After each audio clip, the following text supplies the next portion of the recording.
Just give it all to me. Hi guys, I'm Phil Gonzales, and I'm going to talk to you guys about what we've been doing on StarCraft DOTA, or Blizzard DOTA, I should say. Fired. Blizzard DOTA is a lot of Blizzard DOTA is a lot of fun for us because we focused on the military campaigns of StarCraft 2, and we were really focused on having large armies, massive amounts of units, and we weren't focused on heroes. So Blizzard DOTA gives us the opportunity to shift that focus and actually play around on the other end of the spectrum where we have really cool polished hero characters, among other things. One of the things we're trying out, and you'll know there's a difference between the map from last year and this year, is that we're playing around with the cyber world idea. And the main idea is that this world is a gaming planet, and all the heroes are being abducted or incorporated to provide entertainment. The world we're trying to experiment with will also have a replication of terrain in areas we're familiar with, so maybe we'll see Sanctuary and other worlds from Blizzard universes. Another thing we changed from last year was the creeps. These guys are the numerous minions you'll be fighting as your heroes. We really wanted to imply a simplicity in their design. They're mass-produced, they're pieces of junk, you're going to kill them by the thousands, so who cares how intricate they are. Basically, we use really simple shapes, circles, pipes, stuff like that. We carried this theme on through some of the Mega Minions. This is going to replace the minion that we currently have, which I think is an Ultralisk in the BlizzCon build. But this will be there in that place, and it shares some of the same elements. It still looks like it's mass-produced, it's a simple thing to build, but it's also been kind of overbuilt in some areas to imply that this thing is going to wreck house. Take it out. Basically, the main goal with the minions is that they're kind of unremarkable. We want the heroes to be the focus of the game. We want the minions to be completely expendable. So going through with the Cyberworld theme, our main focus of Blizzard DOTA is making the heroes shine and everything else just complement their goal in what you're doing in the game. Another interesting aspect of the Cyberworld is that we're going to be blending Blizzard worlds into it. For this build, we decided to bring in the ogres from the World of Warcraft universe.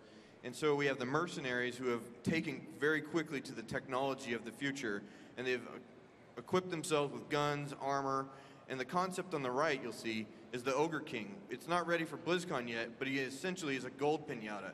If you find him on the map, kick the crap out of him, he's going to drop a ton of gold, and it's all going to go to your entire team. It's a cool new guy. These are the models we use for the Ogre minions. The cool thing about them is there are really economic models. We essentially made one ogre, and by switching out the weapons between ranged or melee weapons, we can get a lot more variety and utility out of these models.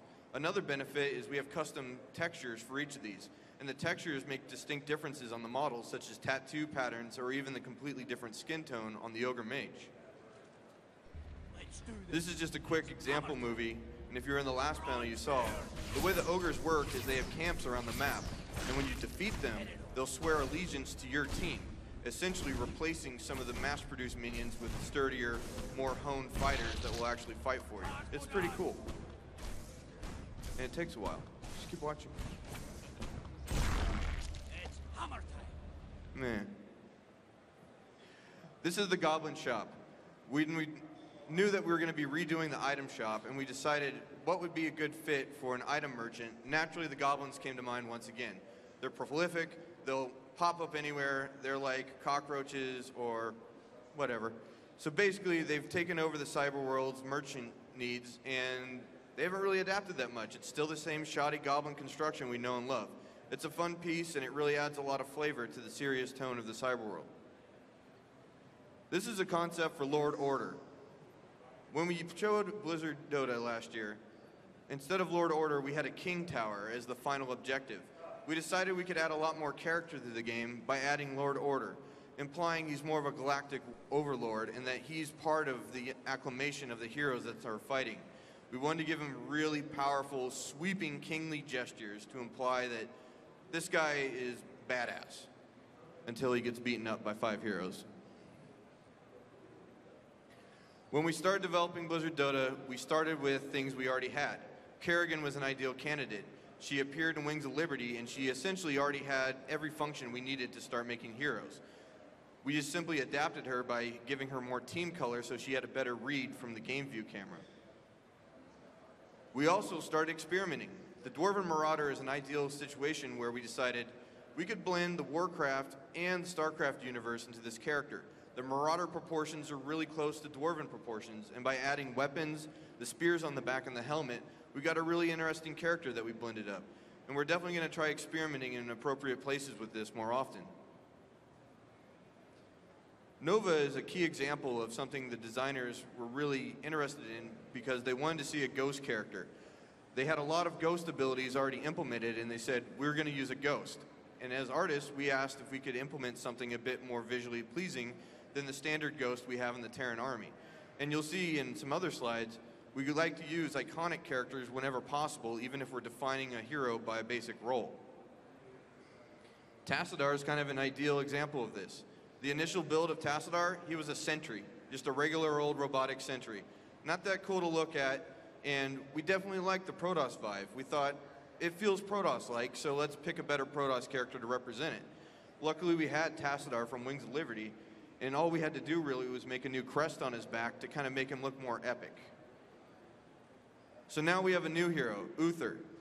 Uther was another hero that design had established early on that they wanted a healing class. They really wanted a healing-centric character, and through discussions, it seemed like the Paladin kit would be fitting best for him, and it's kind of appropriate that the first Paladin character in the Warcraft lore is also the first Paladin in StarCraft Dota, representing the healing classes. Arthas, on the other hand, was a different story. Arthas is awesome. Like, let's just put him in the game. That's what we said, and they had no idea what they were going to do. There was no design agenda for a Death Knight, but the art was there, and the art had a lot of potential. So, in a kind of backwards fashion, the art came first, and then design decided to make some really cool Death Knight-centric abilities to make Arthas work. Thrall, once again, shifts over where they had a shaman character type. They said, we want to use Bloodlust, we want to use Totems, we want to use Lightning Shield. Naturally, we decided, let's use our most well-known shaman character, and we picked Thrall. When we picked Thrall, though, we already had a character that was an orc, the Blade Master. And so we decided to make Thrall a bit more distinct and change his silhouette by mounting him on a Cyberwolf. The Cyberwolf and Thrall initially were the same thing. Thrall was just mounted on a wolf. He didn't move faster. There was no gameplay functionality behind him being on a wolf. This was interesting. It's a different physical read. It's a different silhouette. It's unique. Unfortunately, what we discovered, and we learned this lesson a long time ago as well, and it came back, is that when you create a character on a mount, you have to scale it down. So the character on the mount has to have the same pathing footprint and take up the same area as a character on foot.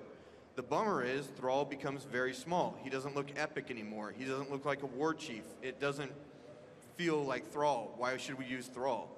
We had this problem in Warcraft 3 as well. It essentially came back to haunt us, and we really had concerns about this. We wanted it to look epic. So we discussed with the designers and voiced these concerns. We asked if the mount system could be better integrated into the game. They had already had things they were talking about with the boots, and they decided, well, maybe we can take boots out of the game and we can make the mount an actual part of the game design. And that's kind of how it came around, is we wanted to see Thrall looking his best mounted, and we wanted the mount to have more significance. And this is kind of the best of both worlds, because now we have Thrall mounted up. The mount actually signifies the fact that he'll be moving faster and has a role. And plus we can dismount Thrall and he looks just as cool stomping around smashing heads. Finally, we have the D3 Witch Doctor. I was really excited to see this character get put in the game because this is the first time we've incorporated Diablo universe characters into Blizzard Dota. And this guy has a bit more of a subtle blending of universes. You can see he has a Troll Witch Doctor head as his familiar totem, as well as a Zergling skull on the back of his hip. We're really looking forward to mixing these universes more. There's a lot of potential here. It's going to be a lot of fun. This is a character that we have in the works right now. It's a Goblin Tinker. The Goblin Tinker is going to be a construction-based hero. He's going to build all sorts of turrets and launch pads, stuff like that. His ultimate ability is his armor.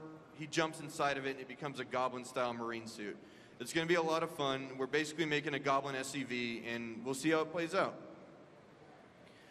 We're also looking into hero skins, hero variations. All the heroes we had last year, they're coming back. We just wanted a smaller amount of heroes for BlizzCon. But you can guarantee that we're going to explore things like alternate costumes, putting Stitches in a marine armor instead of a Zerg carapace suit. Things like that. We're still deciding what we're going to do, but there's a lot of potential here. For example, we can make any of these characters, or any of these characters. The sky's really the limit. I mean, I don't know what we're going to end up doing, but there's a ton of really cool universe characters that we can pick and really make Blizzard DOTA unique. Finally, sadly, this model was not prepared for BlizzCon. Stupid, I know. But Illidan is really, really cool, and he's on deck right now. They're concepting out his hero kit, and you can see from the animations coming up, he's going to be a really, really fun hero, and it's going to be cool seeing him and Arthas square off. So thank you for your time, Blizzard Convention. I guess we're going to Q&A.